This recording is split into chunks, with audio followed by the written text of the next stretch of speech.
On to our next speaker. Mason White has been spending a lot of time in frozen climates. His research and design work has focused most recently on public infrastructure in northern climates.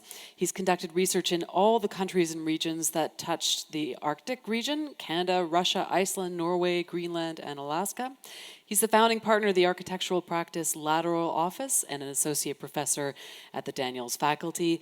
And tonight he's going to talk to us about his work in the north and what he's called, quote, a more playful interaction between design and its environment, and his work creating microenvironments. Please welcome Mason White.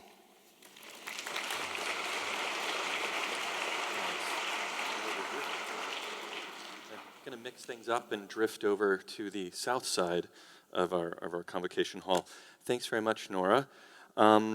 As she mentioned, as part of my research, I maintain an architectural and design studio with Lola Shepard called Lateral Office, and our work investigates two conditions: design's relationship to its environment and how design impacts social dynamics of its occupants. In particular, we're interested in how design can produce new public realms relevant to the 21st century. And we believe this design potential stems from a greater recognition of emergent microenvironments. Here is an example of what I mean when I say microenvironment. This is the Svartsengi power station, located about 45 kilometers south of Reykjavik, Iceland. Established in 1976, it was the world's first geothermal power plant for electric power generation and hot water production for district heating. There are 8 of these facilities, creating an energy surplus in this small nation. In fact, Iceland's identity has been shaped by its geologic resourcefulness. The Svartsengi geothermal station is located here, along a volcanic-rich rift in continental plates. However, it is much more than an industrial process. You will likely recognize this place now. Adjacent to the power station is a water body known as the Blue Lagoon. After the geothermal plant opened, a pool of warm wastewater began to form as part of the industrial process. In the early 1980s, residents started bathing in it after its supposed healing powers were rumored, and a mix of warm water bubbling from below the surface combined with nutrients has generated this artificially created natural water body. Today, it is much more than an industrial operation. This site attracts over 700,000 visitors a year, which is more than twice the population of Iceland. In 1992, the Blue Lagoon Company was established, and the bathing facility was formally opened for the public. Today, the Blue Lagoon consists of a bath, a clinic, as well as a range of Blue Lagoon-labeled skincare products. While typically an industrial site is seen as off-limits, here an entrepreneurial spirit and curiosity led to an opportunistic microenvironment. The resulting landscape is an unlikely symbiosis between industry and leisure that creates an exceptional environment with its own ecology and, equally important, its own social niche. It is also what I would call a microenvironment, although unintended. And I would argue that design often produces microenvironments, whether created intentionally or unintentionally by its designers. The issue here is whether we see them or see their potential to emerge.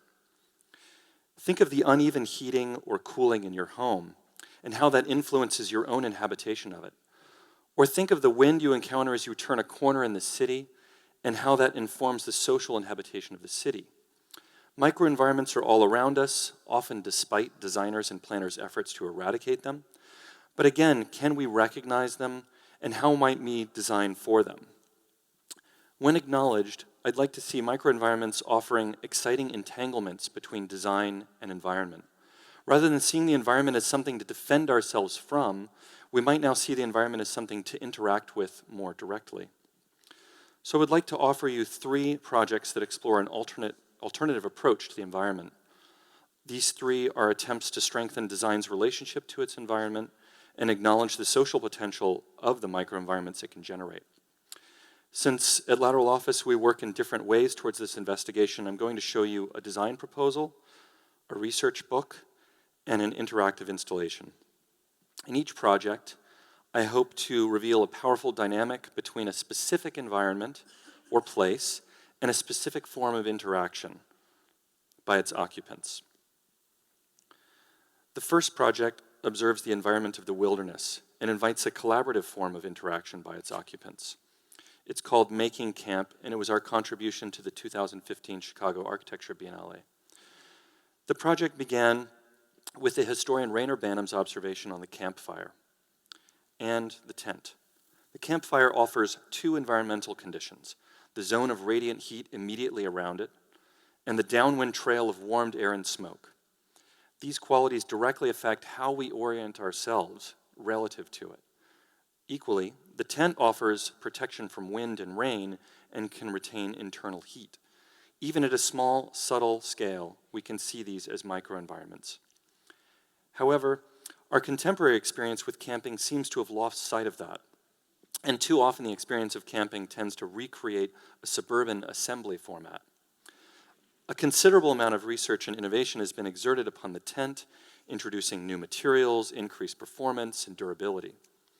But sadly, our experience of this wilderness immersion tends to repeat familiar gatherings, complete with cul-de-sacs and even driveways. Instead, we undertook a prototypical study of 5 alternative campsite formats and situated them in 5 different hypothetical wildernesses. This is a plan view that shows in black the collective campsites that we designed. The sites range from wetlands in the Blue Belt region to boreal forests and tundras. These 5 new campsite prototypes were displayed on a large context model to better understand them and their relationship to their context. There's only time here to show one example, which is the one in the foreground you see here. This one is named the closed loop campsite, probably for obvious reasons. It is rooted in a wetland site, a very difficult and sensitive environment to root a campsite. As you can see, it is a large ring platform that encircles, yet hovers above, a portion of the wetland. As the outer edge of the ring, at the outer edge of the ring are embedded tent covers. The inner edge acknowledges and gives space to typical camping activities, such as the campfire, washing, and food preparation. As you would often find when visiting a provincial park campsite, for example, a printed user's manual accompanies each visitor to the closed-loop site. This clarifies how the campsite interacts with its environment and how the new inhabitants of this space work collaboratively to maintain it. Here's a view of the proposed campsite from land and shows the water access and cleaning stations. And you can see the integrated tents at the ring's perimeter. When they are up, they are available, and when they are down, they are in use by someone. And this shows an approach possibly from the water's edge. Other prototypes we explored included a vertical campsite in a forested context, and here's the exhibition model of this project called Lookout. And another prototype utilized a series of integrated layers and huddled camp units together in a response to a cold climate context. The layers often offer a series of controllable microclimates for each camping group. Continuing the theme of cold climate, the next project explores the environment of the Arctic and the design adaptations it has produced. This is a multi-year research project called Many Norths, Spatial Practice in a Polar Territory, that documents some of the exciting ways that the remote and cold climate context of the Arctic has necessitated an adaptive form of interaction. Many Norths comes from the observation that numerous demarcations, from permafrost to tree line to road line, have significantly impacted contemporary inhabitation. The book documents how people, from hunters to truck drivers to architects and engineers, have had to adapt their practices in response to climate and context. And these invisible lines have real impacts on development north of 60 degrees. Here is a series of snow fences installed at the edges of Iqaluit in Nunavut. These fences serve to protect a cluster of homes by encouraging horizontally blown snow to deposit at the fence line rather than at the doorsteps of homes. Infrastructure is defending the community from the environment, but also creating its own microenvironment. And this is a 1973 photo of students in front of the Gordon Robertson Educational Building at its opening in 1973. Note the limited number of windows. Architecture is defending itself from what it perceives to be an unforgiving environment. but these boys see the environment differently. I will show one of these studies in the book in greater detail here. This is the northern tip of Nunavut in Quebec, showing Ungava Bay. This is a coastal edge rich with mussels. Inuit harvesters are able to source their mussels through an ingenious gathering strategy. They go under the ice when the tide recedes. It is a large tide in Ungava with average differences of 7 meters. And this can happen at 13-hour intervals. Harvesters are looking through a crack in the top layer of ice to gauge the tide level. First, they assess the environment, then they chip a hole.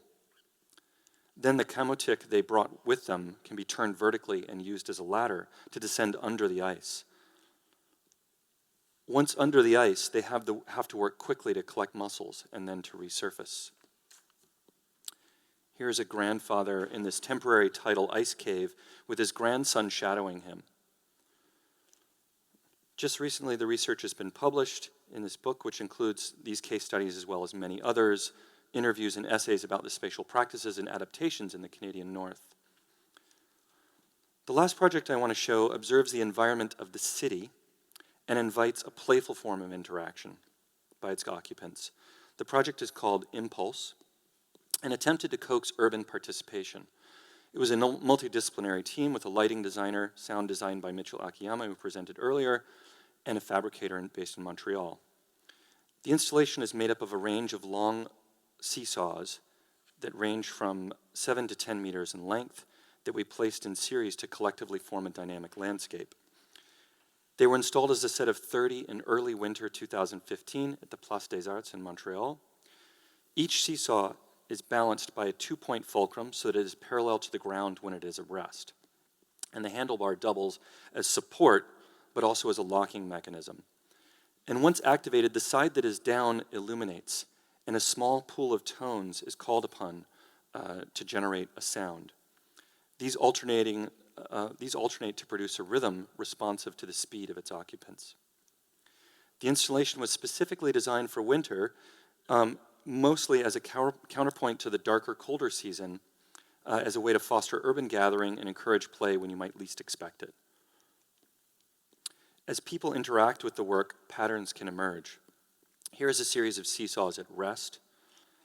Maybe when they are used formally, it operates like a large-scale urban instrument with synchronized movements and effects. Or maybe they could be played informally to produce effects drifting in and out of phase with each other. As winter arrived, the microenvironment of Impulse could emerge. And here it is in early February. See if I can do a video here of this. There we go.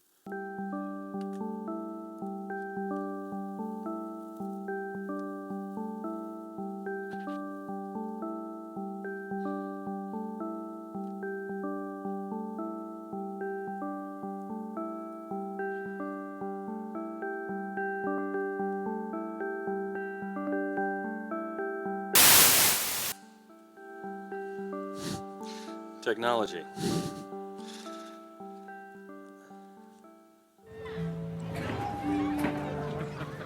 Some Instagram photos of that.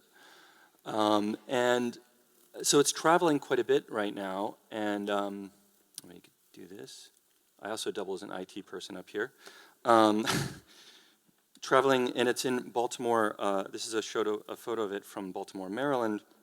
And currently it's in Cambridge, Massachusetts, installed at Harvard Yard. So it has been interesting to see how university students, a particular kind in this case, interact and play with the piece. This is a person who has created their own microenvironment, which he labels, if you read the Instagram post, Seesaw and Ice Cream Sandwich in Harvard Yard. And of course it's all documented with a nice selfie. Very risky selfie. Actually, I have to give him credit for the balancing act. So I hope that seeing these intentional entanglements between design and environment as fruitful and offer a greater range for new interactions. And the next time you encounter an emergent microenvironment, you recognize its design potential. Thank you very much.